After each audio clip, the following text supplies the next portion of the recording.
Yo, what's up, family? I wanted to share Matthew 16 with you guys. The demand for a sign. The Pharisees and Sadducees came to Jesus and tested him by asking him to show them a sign from heaven. He replied, "Even when evening comes, you say it will be fair weather, for the sky is red in the morning. Today it will be stormy, for the sky is red and overcast. You know how to interpret the appearance of the sky, but you cannot interpret the signs of the times. A wicked and adulterous generations look for signs, but none will be given except the sign of Jonah." Jesus then left them and went away. When they went across the lake, the disciples forgot to take bread. "Be careful," Jesus said to them. "Be on guard against the yeast of the Pharisees and the Sadducees." They discussed this among themselves and said, "It is because we didn't bring any bread." Aware of their discussion, Jesus asked, "You of little faith, why are you talking among yourselves about having no bread? Do you still not understand? Don't you remember the 5 loaves for the 5,000 and how many basketfuls you gathered? Or the 7 loaves for the 4,000 and how many baskets you gathered? How is it you don't understand that I was talking to you about bread? But be on guard against the yeast of the Pharisees and the Sadducees." Then they understood that he was not telling them to guard themselves against the yeast used in bread, but against the teachings of the Pharisees and the Sadducees. In verse 13, in Matthew chapter 16, Peter declares that Jesus is the Messiah, family. When Jesus came to the reign he asked his disciples, "Who do you say is the Son of Man is?" They replied, "Some say John the Baptist, others say Elijah, and still others Jeremiah or one of the prophets." "But what about you?" he asked. "What do you say I am?" Simon Peter answered, "You are the Messiah, the Son of the living God."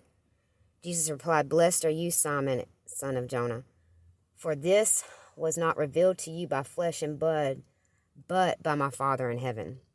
And I tell you that you are Peter, and on this rock I will build my church, and the gates of Hades will not overcome it. I will give you the keys of the kingdom of heaven. Whatever you bind on earth will be bound in heaven, and whatever you loose on earth will be loosened in heaven." Remember, we talked about the 2 keys, family: binding and loosening. Then he ordered his disciples not to tell anyone that he was the Messiah. Jesus predicts his own death in verses 21 through 28. From that time on, Jesus began to explain to his disciples that he must go out to Jerusalem and suffer many things at the hands of the elders, the chief priests, and the teachers of the law, and that he must be killed on the 3rd day to be raised to life. Peter took him aside and began to rebuke him. "Never, Lord," he said. "This shall never happen to you." Jesus turned and said to Peter, "Get behind me, Satan. You are a stumbling block to me. You do not have in mind concerns of God, but merely human concerns." And you will see that a lot in people today. And, the Father, Jesus, Yeshua, basically said that to Peter out of unconditional love. He wanted him to realize the error in his ways, that in that moment he was more concerned about what man was thinking and what man would say than what God thought about it and what God would say about it. As we go on, let's see, verse 24.